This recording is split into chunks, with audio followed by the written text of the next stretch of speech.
नमस्कार, मैं हूं आपके साथ नीलूफर अंसारी और आप देख रहे हैं एसएफटी न्यूज। आइए नजर डालते हैं आज की बड़ी खबर पर। ब्राह्मण जन सेवा मंच गाजीपुर ने आज एक पूर्व राजपत्रित आईएएस अधिकारी संतोष वर्मा, जो वर्तमान में JKS SC/ST अधिकारी कर्मचारी संगठन के प्रांत अध्यक्ष मध्य प्रदेश बताए जाते हैं, द्वारा दिए गए सामाजिक विद्वेष, स्त्री विरोधी एवं जातिगत हिंसा को प्रोत्साहित करने वाले कथन के विरुद्ध कड़ी निंदा व्यक्त की है। ब्राह्मण जन सेवा मंच ने इन बयानों पर तत्काल और कठोर दंडात्मक कार्रवाई की मांग करते हुए भारत की राष्ट्रपति महोदय के नाम संबोधित पत्रक गाजीपुर के जिलाधिकारी महोदय के प्रतिनिधि ASDM विनोद जोशी को एक प्रार्थना पत्र प्रेषित किया है। मंच के संयोजक प्रदीप कुमार चतुर्वेदी द्वारा जारी ज्ञापन में कहा गया कि विभिन्न समाचार पत्रों और न्यूज चैनल्स के माध्यम से श्री वर्मा के कथित बयान सामने आए हैं, जिसमें उन्होंने कहा है, जब तक मेरे बेटे को कोई ब्राह्मण अपनी बेटी दान न कर दे या उससे संबंध न बना दे, तब तक आरक्षण मिलना चाहिए। मंच द्वारा व्यक्त की गई गंभीर चिंताएं, महिलाओं के सम्मान पर प्रहार। ज्ञापन में स्पष्ट कहा गया कि यह कथन ब्राह्मण समाज की बहन बेटियों के सम्मान, गरिमा, स्वतंत्रता, सुरक्षा एवं अस्तित्व पर गंभीर प्रहार करता है और समूचे भारतीय समाज की सांस्कृतिक मर्यादा, महिला सम्मान एवं संवैधानिक मूल्यों को ठेस पहुंचाता है। संवैधानिक और कानूनी उल्लंघन। मंच ने इस टिप्पणी को स्त्री विरोधी, जातिगत उकसावे वाली एवं सामाजिक वैमनस्य फैलाने वाली टिप्पणी बताया, जो संविधान द्वारा प्रदत्त समानता, गरिमा एवं सामाजिक सद्भावना के मूल्यों का स्पष्ट उल्लंघन है और दंडनीय अपराध की श्रेणी में आता है। मैं अजीत उपाध्याय, प्रदेश अध्यक्ष युवा मोर्चा राष्ट्रवादी जनसंग्रह पार्टी से। आज डीएम कार्यालय आना हुआ, क्या मांग थी, क्या समस्या है? मांग ये थी कि एक दोगला टाइप का इंसान जो कि IPS है, संतोष वर्मा जी, जो ब्राह्मण बेटी के खिलाफ अभद्र भाषा बोला है, ठीक, आज ब्राह्मण के बारे में बोला है, कल अनेक बिरादरी के बारे में बोला है। पहले तो तत्काल मैं आग्रह करूंगा गृह मंत्री जी से कि इसके ऊपर जांच बैठा जाए, क्योंकि ये पढ़ा लिखा व्यक्ति नहीं दिख रहा है। IPS एक गरिमा का पोस्ट होता है सर, लेकिन ये पढ़ा लिखा नहीं, IAS है, लेकिन पढ़ा लिखा गरिमा का एक पोस्ट होता है, वो उस लायक नहीं है। इसको सख्त से सख्त इसको कड़ी सजा दिया जाए और इसको निलंबित कर जेल भेजा जाए, और वो भी मेंटल हॉस्पिटल पागल खाना से। क्या आश्वासन मिला DM साहब से? आश्वासन ये मिला है कि हम लोग पत्रक दिए हैं और DM साहब ने कहा कि आप लोग का पत्रक मैं आगे तक पहुंचाऊंगा। यहाँ से आश्वासन मिला है, अगर आगे नहीं होता है कोई कार्रवाई तो पूरे राष्ट्रवादी जनसंग्रह पार्टी के साथ हम लोग इसी गाजीपुर जिले में बैनर तले और पुतला फूकने का काम करेंगे और भव्य प्रदर्शन करेंगे सर। अपना परिचय दे दो। जिलाध्यक्ष मऊ उदय भान दुबे, राष्ट्रवादी जनसंग्रह पार्टी। आज गाजीपुर में आना हुआ, क्या मामला था और क्यों आना हुआ? गाजीपुर आने का मूल मकसद यही है कि ऐसे भ्रष्ट अधिकारी के साथ तत्काल उसको बर्खास्त किया जाए और उचित कार्रवाई किया जाए, जिससे कि ब्राह्मण समाज को उचित न्याय मिल सके। ये नहीं कि तमाम ब्राह्मण लोग हैं, सब लोग अपना जो कि वर्चस्व रख रहे हैं, लेकिन कोई ब्राह्मण समाज के ऊपर बोलने के लिए तैयार नहीं है। ऐसे भ्रष्ट अधिकारी पड़े हुए हैं जो कि ब्राह्मण समाज को ऐसे ललकार रहे हैं। इनको शर्म आनी चाहिए। आज एक मिनिस्टर ये आने वाले हैं, सोचिए, आ रहे हैं, जिसके जिले आने पर ये दशा गुजर रही है, जहाँ के ब्राह्मण समाज के तमाम लोग यहाँ पर इकट्ठा होकर के आज उनके खिलाफ आवाज़ उठा रहे हैं, लेकिन इस पर कोई कहने के लिए, चाहे केंद्र में हो या राज्य में हो, कोई तैयार नहीं है। डीएम कार्यालय आए, पत्रक दिए, क्या आश्वासन मिला? पत्रक दिया हूँ, उन्होंने कहा है कि ठीक है, इस पर उचित कार्रवाई होगी। अगर उचित कार्रवाई नहीं होगी तो हम लोग सभी ब्राह्मण समाज के लोग मिल करके अगला कार्यक्रम बनाएंगे और उस हिसाब से हम लोग चलने के लिए तैयार होंगे। आगे क्या रणनीति रहेगी आपकी? जब तक ये निर्णय आ जाएगा, जिलाधिकारी के पास गया है, आने के बाद ही हम लोग अपना एक्शन लेंगे। अगर ये कुछ नहीं करते हैं तो हम लोग अपना एक्शन लेंगे और तुरंत कार्रवाई करेंगे।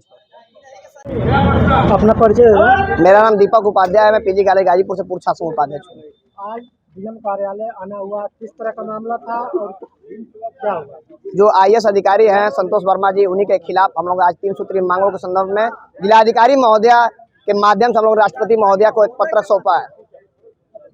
सौंपा है, जिसमें हम लोगों ने 3 सूत्रीय मांग पत्र रखा था कि जिसमें संतोष वर्मा के खिलाफ कठोर और उचित कार्रवाई किया जाए और महिलाओं के खिलाफ इस तरह के आपत्तिजनक जो टिप्पणियां की जा रही हैं भविष्य में न हो, इसके लिए कठोर रणनीति अपनाई जाए और संतोष वर्मा के बयानों की उच्च स्तरीय जांच कराई जाए और उसमें दंडात्मक कार्रवाई किया जाए। यही हम लोग मांग लेकर आए थे और आज जिलाधिकारी महोदया के माध्यम से हम लोगों ने राष्ट्रपति महोदया को पत्र सौंपा है। क्या आश्वासन मिला?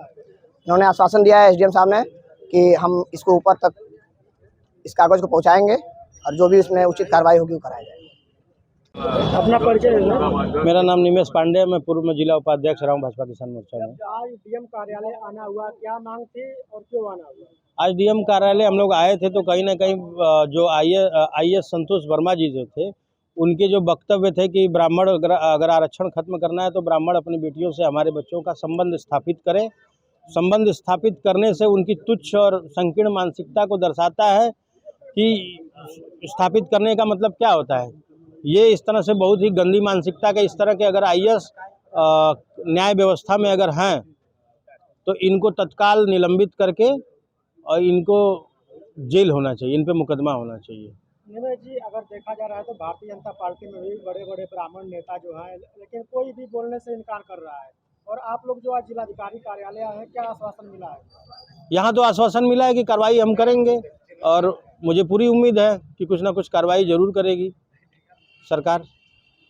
आखिर भारतीय जनता पार्टी के बड़े बड़े नेता क्यों नहीं बोल रहे? मैं उन पे नहीं बोलना चाहूँगा, उन्होंने अब क्या कहूँ, छोड़िए, ये बड़ा क्रांतिकारी कौम रहा है ब्राह्मण समाज, लेकिन अब ये कैसे इतने शांत हैं, चुप हैं लोग, अब इस पे मैं कुछ नहीं आज कहूँगा। डिप्टी सीएम ब्रजेश पाठक भी अहमदाबाद में आ रहे हैं और स्वर्गीय कृष्णानंद राय को श्रद्धांजलि दे रहे हैं, क्या कहेंगे? मैं पहले तो आदरणीय स्वर्गीय कृष्णानंद राय जी को सत सत नमन करता हूँ, जब आपने उन महान विभूति का नाम ही ले लिया जो अन्याय के खिलाफ लड़ते थे, और बाकी किसी पर मैं कुछ नहीं कहना चाहूँगा।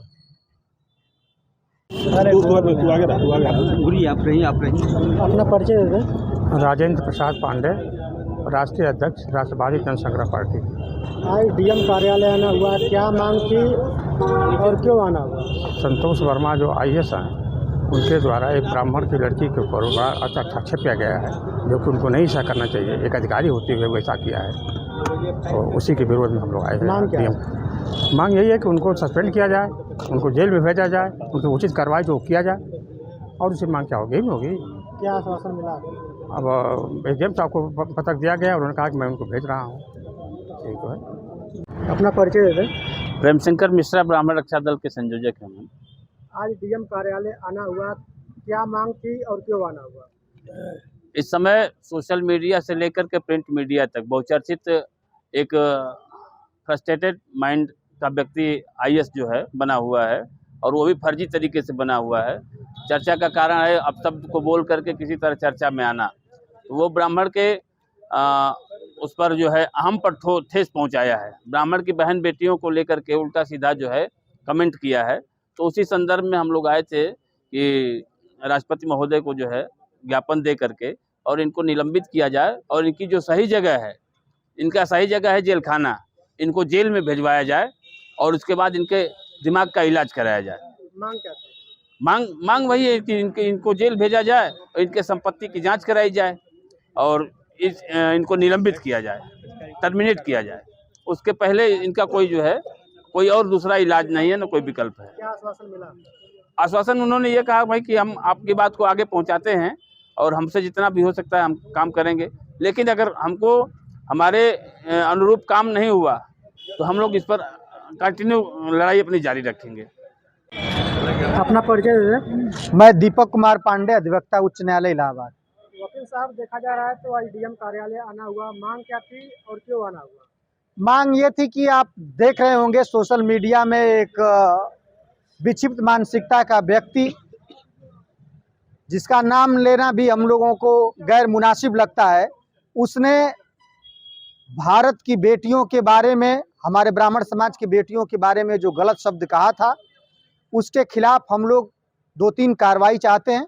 कार्रवाई प्रथम ये चाहते हैं कि उसके खिलाफ मुकदमा पंजीकृत करके उसको जेल भेजा जाए, ताकि समाज में समानता और सद्भावना बना रहे, क्योंकि उसके बाद से वैमनस्यता और दुर्भावना, जाति विभेद बन रहा है। उसका जो कथन था, उसने जो कहा कि अगर ब्राह्मणों की लड़कियों से अगर शादी होगा तो ये आरक्षण व्यवस्था खत्म हो जाएगा, उसके जानकारी नहीं है, पता न कैसे आईएएस हो गया। अगर ऐसे खत्म होता तो रामविलास पासवान की शादी एक ब्राह्मण से हुई थी, आरक्षण क्यों नहीं उस समय खत्म हो गया? जिस अम्बेडकर जी को बताते हैं, अम्बेडकर जी आरक्षण की व्यवस्था को लाए थे, अम्बेडकर जी की शादी एक ब्राह्मण लड़की से हुई थी। इसके बावजूद भी उस समय जब खत्म नहीं हुआ इस तरह उसके पूरे हम तो कह रहे हैं कि उसका जांच कराना चाहिए भेज करके कोई पागल खाने वाले हॉस्पिटल में कि उसका मानसिक स्थिति सही है कि नहीं है। दूसरा चीज़, उसको तुरंत सस्पेंड करके उसकी सारी संपत्तियों का जांच होना चाहिए। फिर उसके द्वारा जो शासन काल में रहते हुए कोई निर्णय अगर सामान्य बिरादरी के विपक्ष में दिया गया तो उसका पुनर्विवेचना, पुनः जांच होना चाहिए। 3 मुख्य मांग है हमारी। डीएम साहब के आए थे, क्या आश्वासन मिला? डीएम साहब तो नहीं थे, क्योंकि जिले में एक ब्राह्मण नेता आ रहे हैं, ब्रजेश पाठक जी, जो कि ब्राह्मणों की बातों में हमेशा मौन रहते हैं। उन्हीं की तैयारी में पूरा प्रशासन गया हुआ है। तो कोई उनके असिस्टेंट रहे होंगे, वो लिए हैं, कहे हैं कि आपका पत्रक आप लोगों का मैं राष्ट्रपति और जो गृह मंत्री को लिखा गया वहाँ पहुँचा दूंगा। यही आश्वासन मिला है। फिलहाल के लिए इस खबर में इतना ही। देश और दुनिया से जुड़ी हर खबर देखने के लिए हमारे चैनल SFT न्यूज़ को लाइक करें, सब्सक्राइब करें और हाँ, वीडियोस को शेयर करना ना भूलें। नमस्कार।